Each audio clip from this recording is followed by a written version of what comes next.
अल्हम्दुलिल्लाहि रब्बिल आलमीन वल आक़िबतु लिल मुत्तक़ीन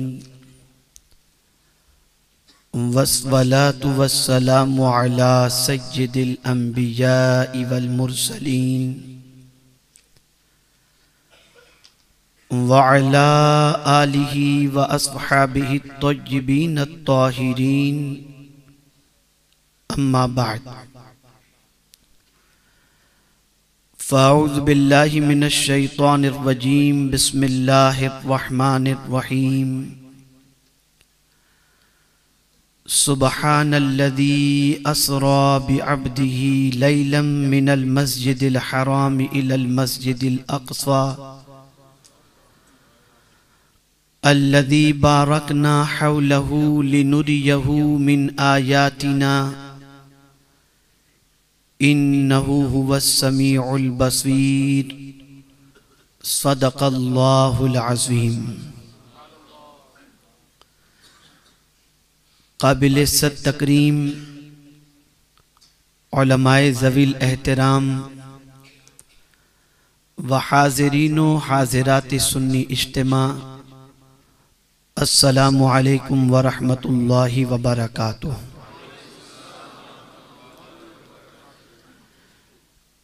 मेरे प्यारे आका सल्लल्लाहु तआला अलैहि वसल्लम के प्यारे दीवानों, जिस आये करीमा की तिलावत का मैंने शर्फ हासिल किया, उससे मुताल्लिक कुछ मारूज़ात पेश करने से पहले बारगाह रिसालत माब सल्लल्लाहु तआला अलैहि वसल्लम में जिस तरीक़े से मैं पढ़ाऊँ, अक़ीदत व मोहब्बत में डूब कर उसी तरीक़े से दुरूद व सलाम का नजराना पेश करने की सआदत हासिल करें। अस्सलातु वस्सलामु अलैका या रसूल अल्लाह, अस्सलातु वस्सलामु अलैका या हबीब अल्लाह, अस्सलातु वस्सलामु अलैका या नबी अल्लाह, अस्सलातु वस्सलामु अलैका या नूर अल्लाह, व अला आलिका व अस्हाबिका या हबीब अल्लाह सल्लल्लाहु तआला अलैहि वसल्लम।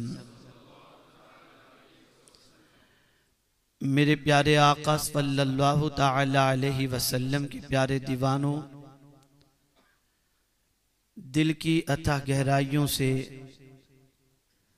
मस्जिद उस्मानी के ज़िम्मेदारान और आप तमामी हजरात को मैं हदिये तबरीक पेश करता हूँ कि आकाए करीम रऊफ़ रहीम अलैहि तहिय्यतु व तस्लीम के ज़िक्र पाक की महफ़िल को सजाने और उसमें हाजिर होने की अल्लाह ने हम सबको तौफ़ीक़ अता फ़रमाई और इसकी सब ने मिल कर के कोशिश की। अल्लाह दारैन की सआदतों से सबको माला माल फरमाए। मेरे प्यारे आका सल्लल्लाहु तआला अलैहि वसल्लम के प्यारे दीवानों,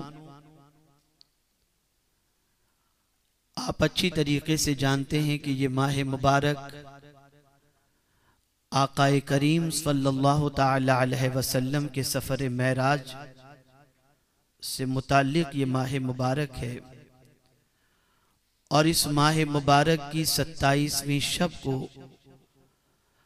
अल्लाह रब्बुल इज़्ज़त जल्ल जलालहू ने अपने प्यारे महबूब सल्लल्लाहु तआला अलैहि वसल्लम को हालत बेदारी में अपने दीदार से मुशर्रफ फरमाया।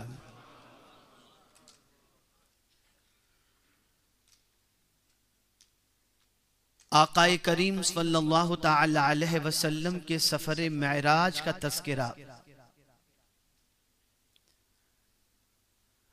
अल्लाह रब्बुल इज़्ज़त जल्ल जलालहू ने कुरान मुक़द्दस में फरमाया और इस सफर के तज़किरे का आगाज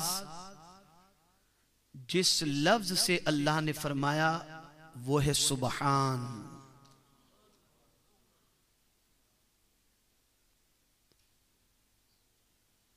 दुनिया में बसने वाले हर इंसान को, चाहे वो किसी भी मजहब से ताल्लुक रखता हो, अल्लाह अज़्ज़ा व जल्ल ये बावर करा देना चाहता है कि सबसे ज्यादा कुव्वतों का मालिक मैं हूं, मैं हर ऐब से पाक हूं, मेरे कब्जे कुदरत में सारी कायनात है, मैं जब चाहूं जैसे चाहूं जिसे चाहूं उसे अपनी बारगाह के कुर्ब की दौलत से मुशर्रफ भी कर सकता हूं और तवील मुसाफत को पल के झपकते तय भी करवा सकता हूं। सफर मेराज का तज़किरा कुरान मुक़द्दस में अल्लाह अज़्ज़ा व जल्ल ने लफ्ज़ सुबहान से फरमाया। हर ऐब से जो जात पाक है वो पाक जात का नाम अल्लाह रब्बुल इज्जत है। मेरे रब की शान क्या है? सुबहान, बेऐब जात, हर ऐब से पाक जात, हर कमी से मुनज़्ज़ा जात, कोई कमी उसमें नहीं, कोई ऐब उसके अंदर नहीं, कोई कमजोरी उसके अंदर नहीं। वो इतना ताकतवर है कि किसी चीज को वजूद में लाना चाहे तो इंसान या मटेरियल का मोहताज नहीं, बल्कि वो फरमा दे कुन फयकून, वो चीज वजूद में आ जाया करती है। उसकी ताकत का आलम देखिए। कुरान कहता है बदीउस समावाति वल अर्द इज़ा क़ज़ा अमरन फ़इन्नमा यक़ूलु लहू कुन फ़यकून। नए आसमान का पैदा करने वाले, नई जमीन का पैदा करने वाला। आला हजरत ने जो तर्जमा किया है बदीउस समावात का, वो नए आसमान का पैदा करने वाला, नई जमीन का पैदा करने वाला। उसने किस तरीके से पैदा किया? इज़ा क़ज़ा अमरन फ़इन्नमा यक़ूलु लहू कुन फ़यकून। जब उसने उसका फैसला किया तो फरमाया हो जा, वो चीज वजूद के अंदर आ गई। ये नए आसमान और जमीन का पैदा करने वाला, ये तर्जमा आला हजरत ने क्यों किया? मेरे प्यारे आका सल्लल्लाहु ताला अलैहि वसल्लम के प्यारे दीवानों, इंसान को जब कोई चीज बनानी होती है तो बनाने से पहले वो मॉडल तैयार करता है, नक्शा तैयार करता है। उसके दिमाग में पहले वो नक्शा मौजूद होता है या उस पर वो गौर करता है, फिर वो नक्शा तैयार करता है। लेकिन नक्शा तैयार करने के बाद उस नक्शे के मुताबिक चीज वजूद में नहीं आ जाती, बल्कि उसको अमली जामा पहनाने के लिए मटेरियल की भी जरूरत पड़ती है, अफराद की भी जरूरत पड़ती है, लेबर की भी जरूरत पड़ती है। जब सब मिलकर के मेहनत करते हैं तब जाकर के वो चीज वजूद में आती है। मिसाल के तौर पर मकान बनाना है तो पहले नक्शा तैयार किया जाता है कि खिड़की कहां रहेगी, दरवाजा कहां रहेगा, बेडरूम कहां रहेगा। कोई कारोबार कर रहा है और गारमेंट्स का कारोबार कर रहा है, वो पहले डिजाइन तैयार करता है, फिर मास्टर को मटेरियल देता है, बटन कहां लगेंगे, हुक कहां लगेंगे, ये सारी चीजें पहले बनती हैं, फिर वो चीज वजूद में आती है। लेकिन ऐ मेरे रब तेरी अजमतों पर कुर्बान, कोई नक्शा नहीं है, कोई प्लान नहीं है, बस उसने चाहा कि आसमान होना चाहिए, फरमाया कुन, आसमान वजूद के अंदर आ गया।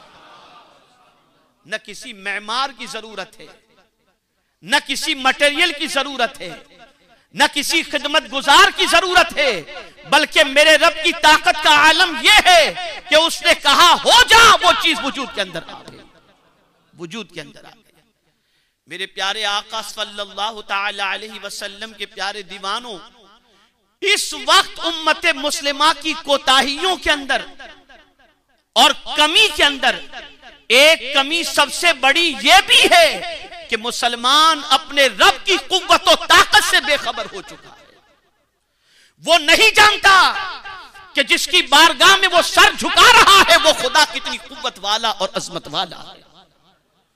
वो नहीं जानता जिसका वो कलेमा पढ़ता है और जिसको अपना रब मानता है उसकी कुव्वत का आलम क्या है।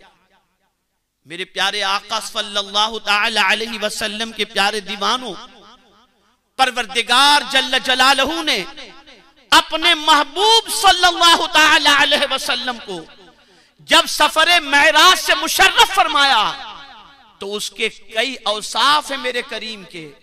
किसी भी सिफत के जरिए इस सफर का तस्करा शुरू कर सकता था, लेकिन मेरे करीम ने इस सफर के तस्करे के लिए जिस लफ्ज से आगाज फरमाया वो लफ्ज सुबहान है। लफ्ज सुबहान, पाक है वो जात हर कमी से,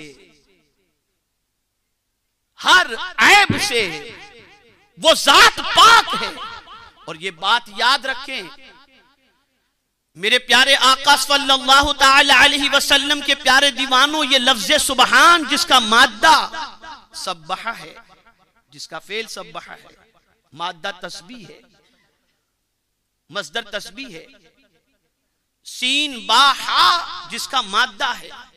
आप जानते हैं कुरान और अहादीस के अंदर अगर आप इस तस्बीह के हवाले से पढ़ें और इसकी अजमतों को पढ़ें तो आपको पता चलेगा कि ये लफ्ज अल्लाह के नजदीक कितना महबूब और कितना बरगुजीदा है। आप देखें हजरत यूनुस अलैहिस्सलातु वस्सलाम दावत व तबलीग के मैदान में उतरते हैं, लोगों को अल्लाह की तरफ बुलाते हैं, लोग दावत को ठुकराते हैं, सताते हैं, अज़ियतें पहुंचाते हैं।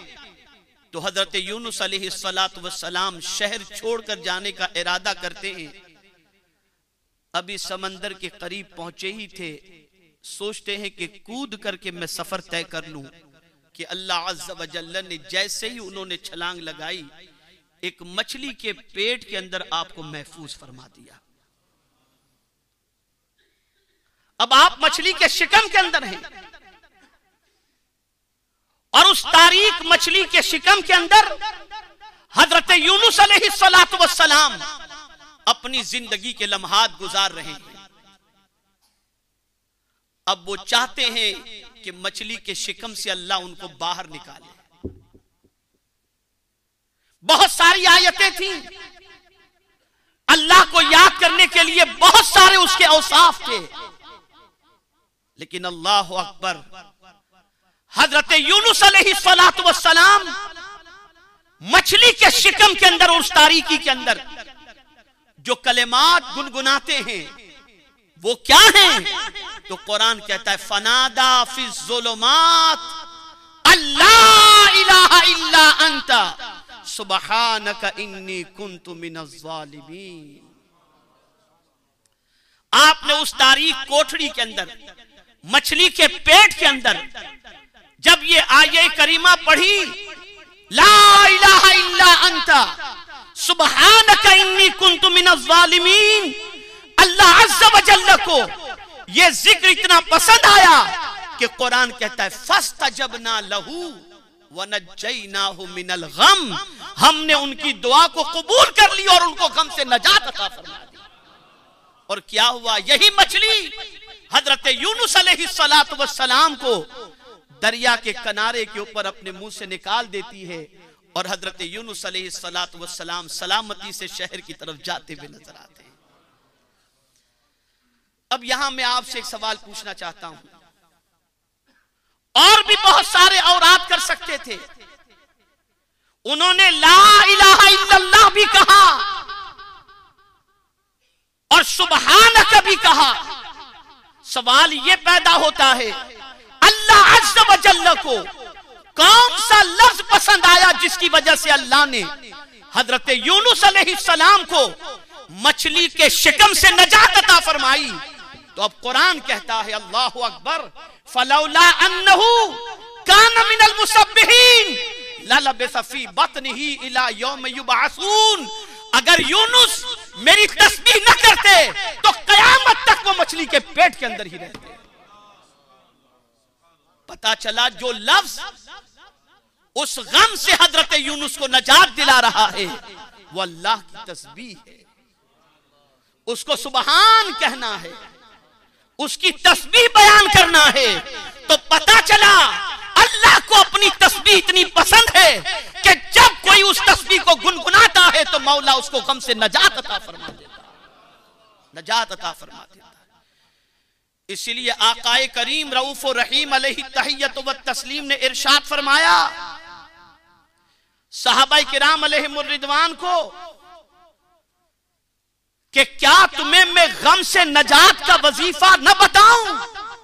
सुनो, जब भी तुम्हें कोई गम लाहिक हो तो उसी तस्बीह को पढ़ लिया करो जो मेरे भाई यूनुस ने तस्बीह पढ़ी थी, और ये तस्बीह तुम्हारे गम से नजात का जरिया बन जाएगी। ये है सुबहान। मेरे प्यारे आका सल्लल्लाहु ताला अलैहि वसल्लम के प्यारे दीवानों, दुनिया में इंसान अपनी जिंदगी के लम्हात गुजारता है, अपने भी होते हैं, पराए भी होते हैं, तारीफ करने वाले भी होते हैं, गमों का पहाड़ तोड़ने वाले भी होते हैं, राहत पहुंचाने वाले भी होते हैं, और लफ्जों के तीर चलाने वाले भी होते हैं। मेरे आका सल्लल्लाहु अलैहि वसल्लम सच्चे नबी, अल्लाह के महबूब, हक नबी और दाई आजम सल्लल्लाहु ताला अलैहि वसल्लम हैं, अल्लाह के महबूब हैं। लेकिन जब ताजदारे कायनात सल्लल्लाहु अलैहि वसल्लम लोगों को दीन की तरफ बुलाते, भलाई की तरफ बुलाते, अल्लाह की तरफ बुलाते, तौहीद की तरफ बुलाते, रिसालत की तरफ बुलाते, जन्नत की तरफ बुलाते, हक दावत की तरफ बुलाते, तो दुश्मनान इस्लाम रसूल आजम पर फिक्र कसा करते और कभी कभी ऐसे जुमले कहा करते जिससे कल्बे मुस्तफवी सल्लल्लाहु अलैहि वसल्लम छलनी हो जाया करता। अल्लाह अकबर। मेरे आका सल्लल्लाहु ताला अलैहि वसल्लम के कल्बे अतहर को अजियत पहुंचे और सरकार को तकलीफ पहुंचे, मेरा मौला इसे गवारा नहीं करता। अल्लाह अकबर। मेरा मौला अपने महबूब सल्लल्लाहु अलैहि वसल्लम से फरमाता है, वलक़द नअलमु अन्नका यदीक़ु सदरुका बिमा यक़ूलून। ऐ मेरे महबूब, हम जानते हैं कि उनके जुमले तुम्हारे दिल को तकलीफ पहुंचाते हैं। किनके जुमले? दुश्मनों के जुमले। वो फकरे कसा करते, सरकार को माअज़ल्लाह मजनू कहा करते, राहों में कांटे बिछाया करते, परेशानियां उनके ऊपर पैदा करने की कोशिश करते, गलत किस्म के अल्फाज इस्तेमाल करते। और जाहिर सी बात है, एक सच्चा इंसान हो और उसे कोई गलत सलत जुमले इस्तेमाल करे तो उसके दिल को छलनी होना ये लाजमी है। आका का दिल छलनी हो गया। ताजदारे कायनात के कल्बे अतहर पर जब तकलीफ पहुंची तो मेरे करीम ने फरमाया, मेरे महबूब ये न समझो कि मैं आपकी तकलीफ को नहीं देख रहा, मैं जानता हूं। लाम भी ताकीद के लिए, कद भी ताकीद के लिए, नालमो भी ताकीद के लिए। और फरमाया, जरूर जरूर हम जानते हैं। क्या जानते हैं? अन्नका यदीक़ु सदरुका बिमा यक़ूलून। ऐ मेरे महबूब, उनके जुमलों से जो आपके दिल को तकलीफ पहुंचती है, मेरे महबूब उसको हम जानते हैं। आओ मेरे महबूब, हम उसका इलाज भी तुम्हें अता करते हैं। जब तुम्हारा दिल छलनी हो जाए, फसब्बिह बिहम्दि रब्बिक वकुम मिनस साजिदीन। अपने रब की तस्बीह करो और सजदे में चले जाओ, तुम्हारे कल्ब को तस्कीन का सामान मिल जाएगा। वास्ते रसूल सल्लल्लाहु अलैहि वसल्लम से हमें तस्बीह की तालीम दी जा रही है। ये न समझना कि ये महफिल के अंदर जब सुबहान अल्लाह कहा जाता है तो ये मामूली चीज है। अरे खुदा के बंदो, हम तो और भी तस्करे अल्लाह के करते हैं और भी जिक्र अल्लाह के करते हैं। लेकिन फरिश्तों की तस्बीह क्या है? तो फरिश्ते तो हमेशा सुभान अल्लाह ही की तस्बीह में मसरूफ रहा करते हैं। उनकी यही तस्बीह है। इस एक सुभान अल्लाह की बरकत से अल्लाह जन्नत के अंदर एक महल, एक दरख्त परवरदिगार जल्ल जलालहू पढ़ने वाले के लिए कायम फरमा दिया करता है। ये मामूली अमल नहीं, इसलिए कि लफ्ज़ सुभान को आप क्या समझते हैं? आप इतनी बड़ी बात अपने रब के हवाले से कर रहे हैं, इतने बड़े वस्फ का तस्करा कर रहे हैं। आप अपने यकीन का इजहार बारगाह समदीयत के अंदर इस तरीके से कर रहे हैं कि मौला मैं जानता हूं सारी दुनिया मोहताज है, तू मुख्तार है, और सारे ऐबों से अगर कोई पाक है तो मेरे रब तू ही पाक है, तू ही पाक है और तू ही पाक। ऐ रसूल आजम सल्लल्लाहु तआला अलैहि वसल्लम के दीवानों, जहां यह फरमाया गया कि आपके कल्बे अतहर को मेरे महबूब सल्लल्लाहु अलैहि वसल्लम उनके जुमलों से जो अजियत पहुंचती है, तो इसका इलाज और इसका मदावा यह है कि आप तस्बीह किया करो, सुभान अल्लाह पढ़ा करो। इससे आपके दिल को इत्मीनान मिल जाएगा, सुकून मिल जाया करेगा। और एक मकाम पर तस्बीह पढ़ने के औकात बताए।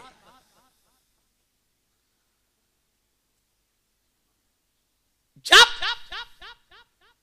किसी के जुमले तुम्हारे दिल को दुखा दें तो क्या करो? फस्बिर अला मा यक़ूलून वसब्बिह बिहम्दि रब्बिक क़ब्ल तुलूइ शम्स व क़ब्ल अल-ग़ुरूब। सब्र करो जब तुम्हें कोई कुछ कहे तो उनके कौल पर तुम सब्र करो, और सूरज निकलने से पहले और सूरज के गुरूब से पहले अल्लाह की तस्बीह बयान करो। अब आप यहां पर देखें, सुबह सादिक से लेकर तुलुए आफताब तक फजर की नमाज का वक्त होता है, इतना लंबा वक्त। लेकिन आप अगर सुन्नत पढ़ चुके हैं और आम तौर पर आप देखते होंगे कि अजान और जमात के दरमियान जोहर के अंदर वक्त कम रहता है, असर में कम वक्त होता है, मगरिब में अजान हुई और इकामत हो गई, इशा के अंदर भी ज्यादा अजान और इकामत के दरमियान वक्त नहीं होता। लेकिन फजर का वक्त वो है कि अजान के आधे घंटे के बाद फजर की जमात होती है। आखिर इतना डिस्टेंस क्यों, इतना वक्त क्यों? और फिर कमाल की बात तो यह है कि आप जब सुन्नत अदा कर चुको और सुन्नत फजर की पढ़ने के बाद आप बैठे हैं, जी चाहता है कि और नफिल पढ़ें, तो नफिल की आपको इजाजत नहीं, तो अब करो क्या? तो फरमाया गया तस्बीह करो, सुभान अल्लाह का विर्द करो। इसलिए कि जब तुम इस वक्त तस्बीह करोगे तो फरिश्तों का भी वक्त यही है, वो इस वक्त अल्लाह की तस्बीह करते हैं, उनकी तस्बीह के साथ तुम्हारी तस्बीह भी शामिल हो जाया करे। ये वक्त इसलिए रखा गया। इसीलिए आला हजरत अजीमुल बरकत इमाम इश्क मोहब्बत इमाम अहमद रजा खां मुहद्दिस बरेलवी अलैहि रहमतुल्लाह व रिज़वा फरमाते हैं, अगर किसी पर कर्ज हो तो फज्र की सुन्नत और फर्ज के दरमियान सुबहान अल्लाहि व बिहम्दिही सुबहान अल्लाहिल अज़ीम ये 70 मरतबा पढ़े, अल्लाह उसको कर्ज से नजात अता फरमा देगा, नजात अता फरमा देगा। मेरे प्यारे आका सल्लल्लाहु ताला अलैहि वसल्लम के प्यारे दीवानों, ये तस्बीह, ये लफ्ज़ सुबहान अल्लाह को इतना पसंद है, इतना पसंद है कि आप देखें कुरान मुकद्दस के अंदर कई सूरतें ऐसी हैं जिसका आगाज ही इसी लफ्ज के जरिए होता है, इसी लफ्ज के सेगे के जरिए होता है, इसी मादे के सेगे के जरिए। सब्बह लिल्लाहि मा फिस समावात युसब्बिहु लिल्लाहि मा फिस समावात। अल्लाह को इतनी ये तस्बीह पसंद है। मेरे प्यारे आका सल्लल्लाहु ताला अलैहि वसल्लम के प्यारे दीवानों, ये तस्बीह अल्लाह को बेपनाह पसंद है और जब कोई बंदा अल्लाह अज़्ज़ व जल्ल को उसकी बारगाह में जिक्र के तौर पर सुबहानल्लाहि व बिहम्दिही सुबहानल्लाहिल अज़ीम पढ़ता है तो अल्लाह रब्बुल इज्जत जल्ल जलालहू की रहमत उसे ढांप लिया करती है और उसे अपनी आगोश में ले लिया करती है। यह है मेरे प्यारे आका सल्लल्लाहु अलैहि वसल्लम के प्यारे दीवानों अल्लाह की तस्बीह की बरकत। मेरे प्यारे आका सल्लल्लाहु अलैहि वसल्लम के प्यारे दीवानों, आप जरा देखें, जन्नत में भी जब बुलाया जाएगा तो उस वक्त भी इसी किस्म की सदाएं और इसी किस्म के जिक्र के जरिए बंदों को अल्लाह के घर की तरफ दाखिल होने का हुक्म दिया जाएगा और उनको सलाम पेश किया जाएगा। मेरे प्यारे आका सल्लल्लाहु ताला अलैहि वसल्लम के प्यारे दीवानों, आप जरा सोचें और अंदाजा लगाएं, आज के इस दौर के अंदर इंटरनेट पर, मोबाइल पर, कंप्यूटर पर, लैपटॉप पर, जहां जहां भी आप मर्द और खवातीन को देखेंगे उनकी उंगलियों के पोर इसमें काम करते हुए नजर आएंगे। ये फिंगर के जो है ना, इसी से वो काम करते हैं। मेरी बहनें आज के इज्तिमा में मौजूद हैं, मैं उन्हें बताऊं कि ये उंगलियों के पोर जो हैं, कुर्बान जाइए मेरे आका सल्लल्लाहु अलैहि वसल्लम की अजमत पर कि आका जानते थे कि एक जमाना आएगा कि उस जमाने के अंदर लोग अपनी फिंगर के पोर के जरिए गुनाहों की तरफ बढ़ेंगे। मर्द भी बढ़ेंगे, खवातीन भी बढ़ेंगी, लेकिन खवातीन के लिए सरकार सल्लल्लाहु अलैहि वसल्लम ने ताकीदन फरमाया कि अपनी उंगलियों के पोर का इस्तेमाल किस काम के लिए करो। आकाए करीम सल्लल्लाहु अलैहि वसल्लम ने फरमाया, अलैकुन्न बित्तस्बीह व तहलील। सरकार सल्लल्लाहु अलैहि वसल्लम ने फरमाया, ऐ औरतों, तुम पर जरूरी है कि तस्बीह और तहलील करो और उसे अपनी उंगलियों के पोर पर काउंट करो। क्या फरमाया? अपनी उंगलियों के पोर पर सरकार सल्लल्लाहु अलैहि वसल्लम ने फरमाया कि काउंट करो, और हुजूर ने फरमाया कि कल बरोज़े क़यामत ये उंगलियों के पोर तुम्हारे हक में गवाही देंगे, गवाही देंगे। और फरमाया वला तग़फलन्ना, खबरदार गाफिल मत होना।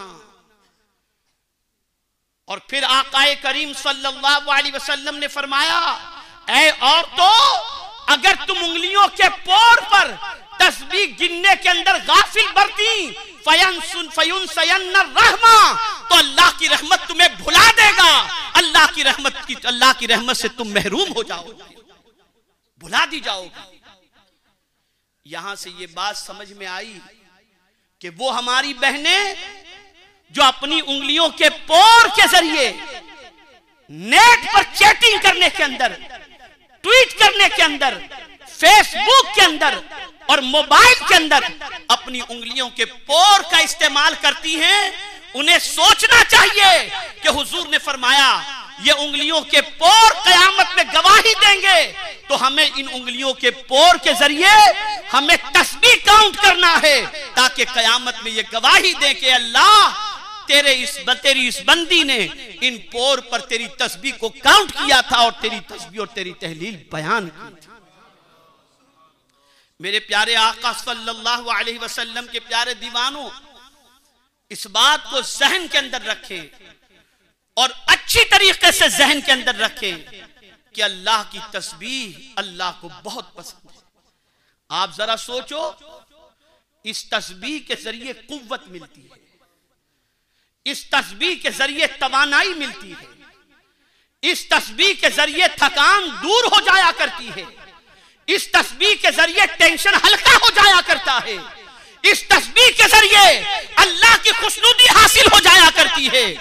और इस तस्बीह पर तो अल्लाह के बरगुज़ीदा बंदों ने अपना सब कुछ कुर्बान कर दिया सिर्फ तस्बीह सुनने पर।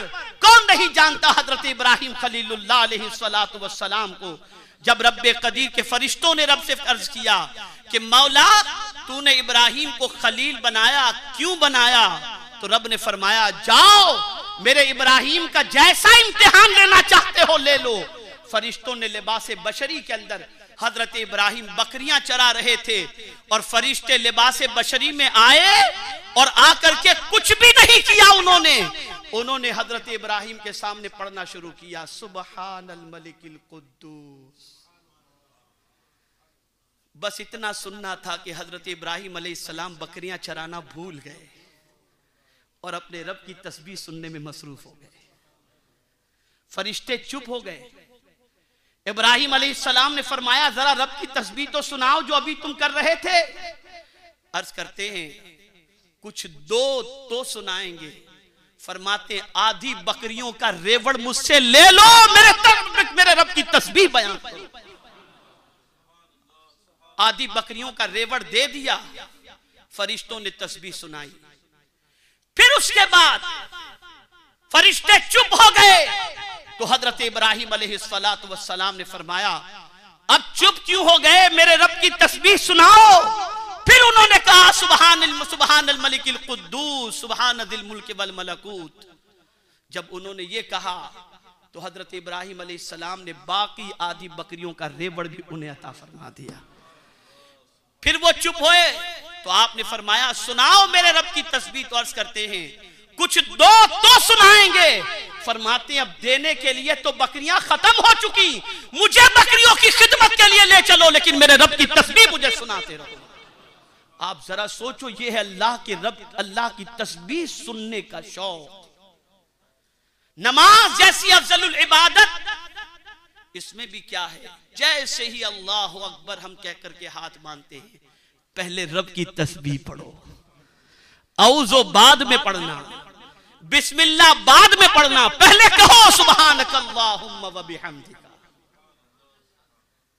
जैसे ही रुकू में गए कि कोई और तस्बीह ना करो, कुछ और ना पढ़ो सुब्हान रब्बियल अज़ीम। सजदे में जाओ, ये तस्बीह करो, ये पढ़ो सुब्हान रब्बियल आला। पाक है वो जात जो सबसे आला और अफजल बरतर है। हर जगह ये तस्बीह है। मुसलमानों, अल्लाह ने तो परेशानियों का हल अपनी किताब और अपने औसाफ के जिक्र के अंदर और अपने नामों के जिक्र के अंदर उसने रख दिया है। लेकिन आज का मुसलमान अपनी परेशानियों के हल के लिए न कुरान देखता है न हदीस देखता है, बल्कि आज का मुसलमान देखता है तो मूवी और सिनेमा और पिक्चर और दूसरों की गाइडलाइन को फॉलो करके अपनी परेशानियों का हल तलाश करता है। मुसलमानों, तुम्हारी परेशानियों का हल इसमें नहीं है। जब यूनुस अलैहिस्सलाम जैसे नबी अल्लाह की तस्बीह करते हैं तो मछली की पेट से उन्हें नजात मिल जाती है। और कुरान कहता है, अल्लाहु अकबर, फनज्जैना, कुरान मुकद्दस में अल्लाह ने फरमाया, और क्या ही खूब फरमाया, वकज़ालिका नुंजिल मुमिनीन, हम ऐसे ही मोमिनीन को नजात अता करते हैं। यानी कोई हमारी तस्बीह करे, हम उसके गम को हल्का कर दिया करते हैं। कोई हमारी तस्बीह करे, हम उसके गम को दूर कर दिया करते हैं। कोई हमारी तस्बीह करे, हम उसको परेशानियों से छुटकारा अता कर दिया करते हैं। ऐ रसूल आजम के दीवानों, आज पूरी दुनिया का मुसलमान गमों में घिरा हुआ है। इन गमों का इलाज यही है, अल्लाह की तस्बीह करो, आयत करीमा का विर्द करो, उसको सुबहान कहकर पुकारते रहो। जब जब उसको हर ऐब से पाक पुकारोगे, उसकी रहमत को प्यार आ जाएगा, करम की नजर फरमाएगा। लेकिन जब आप अपनी परेशानियों के हल के लिए उलमा के पास जाओगे, साहिब इल्म मशाइख के पास जाओगे, तो वो तुमको ये इलाज अता करेंगे। उनकी सोहबत से ये सब मिलेगा। बात सोहबत की आई है तो मैं यहां पर मेरे नौजवान भाइयों से गुजारिश करूंगा कि इस वाक़े को हमेशा के लिए जहन में महफूज रख लो, भूलना नहीं। ये वाक़या दर्स इबरत है, ये वाक़या समझने के लिए बेपनाह जरूरी है। और इस वाक़े की रोशनी के अंदर आप अपने मुस्तकबिल को ताबनाक बना सकते हो। आप में से बहुत सारे ऐसे होंगे जिन्होंने सिर्फ अपना वतन इसलिए छोड़ा होगा कि वहां इतनी अर्निंग नहीं कि हम अपने बच्चों के मुस्तकबिल को या अपने पेरेंट्स की ख्वाहिश को पूरा कर सके। इस वजह से आप यहां आए। बहुत सारों ने देखा बाप को परेशानी के अंदर, मां को परेशानी के अंदर, और उनकी परेशानियों के इजाले के लिए सब कुछ छोड़ करके यहां पर आ गए। जब यहां आए तो दिल में अरमान था, कमाएंगे, मां को हज कराएंगे, बाप को हज कराएंगे, मकान बनाएंगे। आपने यहां आने के बाद मेहनत की, मशक्कत की, दौलत जमा की आपने। अब पोजीशन देखो।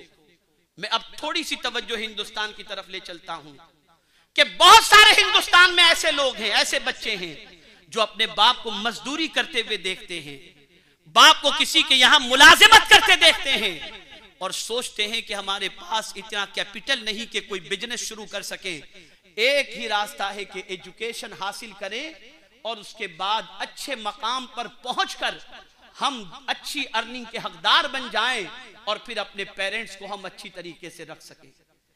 एक बच्चा जिसने अपने बाप को गुर्बत की चक्की में पीसे हुए देखा, इफलास के अंदर देखा, मजबूरी के अंदर देखा, परेशानी में देखा, दिल में अरमान पैदा हुआ कि मैं अपने बाप को हज कराऊंगा और अपने बाप को इस परेशानी और मजदूरी की वादियों से निकालूंगा। मेहनत करके उसने एजुकेशन हासिल किया, अच्छे नंबरात से पास हुआ, फर्दर एजुकेशन के लिए उसने यूनिवर्सिटी में अप्लाई किया, एडमिशन मिल गया और उसके बाद अच्छी डिग्री उसने हासिल की।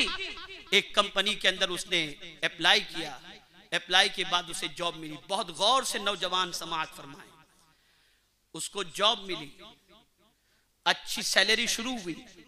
उसने फौरन अपने बाप से कहा, अब्बा आज से आपको कोई काम नहीं करना, आप घर में बैठो, अल्लाह अल्लाह करो, जो चाहिए मुझसे कह देना, मैं आपके कदमों में रख दूंगा। बाप खुश, मां खुश, बेटे की अर्निंग देख करके माँ बाप के चेहरे पर खुशियां, मकान बन रहा है, कलर हो रहा है, हज की तैयारियां हो रही हैं, अच्छे कपड़े पहन रहे हैं, सोना बन रहा है, जेवरात बन रहे हैं। मां मुसल्ले पर दुआ करती है, अल्लाह मेरे बेटे जैसा बेटा सबको अता कर। बेटा ट्रैक पर है, अच्छी लाइन पर है, सीधे रास्ते पर है, कमा रहा है, मेहनत कर रहा है। अचानक उसे बड़ी पोस्ट मिल जाती है, बड़े ओहदे पर पहुंच जाता है और उस बड़े ओहदे पर पहुंचने के बाद फिर बड़े लोगों के साथ रवाबित बनते हैं, बड़ी कंपनियों के मैनेजर के साथ ताल्लुकात बनते हैं। जब ताल्लुकात बने तो उस ताल्लुकात के बनने के बाद एक दिन दो दूसरी कंपनियों के मैनेजर ने अपने इस नए दोस्त को कहा, यार इतना कमाता है, करता क्या है तू? उस दोस्त ने कहा, अपनी माँ की खिदमत करता हूँ, बाप की खिदमत करता हूँ, उनकी तमन्नाएं पूरी करता हूँ, शादी हो चुकी है, बीवी और बच्चे का ख्याल करता हूँ। दोस्त ने कहा, उम्र है, इतना कमाता है, कुछ ऐश मौज भी तो कर लिया कर। उसने कहा, ये तुम कैसी बात कर रहे हो, ये कभी मुझसे नहीं हो सकता। तो दूसरे ने कहा, ये मर्द हो तो ये सब करे, ये क्या समझे दुनिया को। बहरहाल उसको ताना देना शुरू किया गया, तनकीद करना शुरू किया गया, उसके ईगो को हर्ट करना शुरू किया गया। तो उसने भी कह दिया, अरे मैं भी मर्द हूं, मैं भी सब कुछ कर सकता हूं। तो कहा गया, चलो ठीक है, थोड़ी सी शराब पी करके बता दो। उसने कहा, लाओ, तुम तो एक गिलास पीते हो, मैं एक बोतल पी करके बताता हूं। उसने पीना शुरू किया। ये टर्निंग पॉइंट उसकी लाइफ का। अब शराब उसकी रोज की आदत बन गई, बिन शराब के वो जी नहीं पाता था। सोने से पहले शराब, उठने के बाद शराब। कंपनी के बॉस ने, मालिक ने उसे काम सुपुर्द किया। अब काम हो नहीं पा रहा, शराब की वजह से ताखीर से उठता है, ड्यूटी पर लेट पहुंचता है। एक दिन बहुत बड़ा कोई टेंडर था और उसको सबमिट करना था और उस शख्स ने, उस एम्प्लॉई ने वो सबमिट नहीं किया, जिसकी वजह से बड़ा नुकसान हुआ फायदे के अंदर। तो बाकायदा कंपनी के मालिक ने कहा, आज हम तुम्हें यहां से आउट करते हैं, आज तुम्हें यहां से डिसमिस करते हैं, आज से तुम हमारे यहां जॉब के लायक नहीं हो, तुमको यहां से छुट्टी। तवज्जो चाहूंगा, अर्निंग हजारों की थी, लाखों की थी। अब जब यहां से इसे आउट किया गया तो ये अपनी डिग्री लेकर, अपनी सीवी लेकर, अपना बायोडेटा लेकर जब दूसरी कंपनी में गया तब ये सवाल हुआ कि उस कंपनी से निकालने की वजह क्या है। तो जवाब मिला, मुझ में ये कोताही थी। कहा भाई यही कोताही तुम यहां करोगे तो हमारी भी कंपनी का दिवालिया हो जाएगा, हम जॉब नहीं दे सकते। अब क्या हुआ, जो दौलत कमाया था जॉबलेस हो गया। जो कमाई हुई दौलत थी अब पहले बीवी के जेवर बेच रहा है, फिर मां के जेवर बेच रहा है।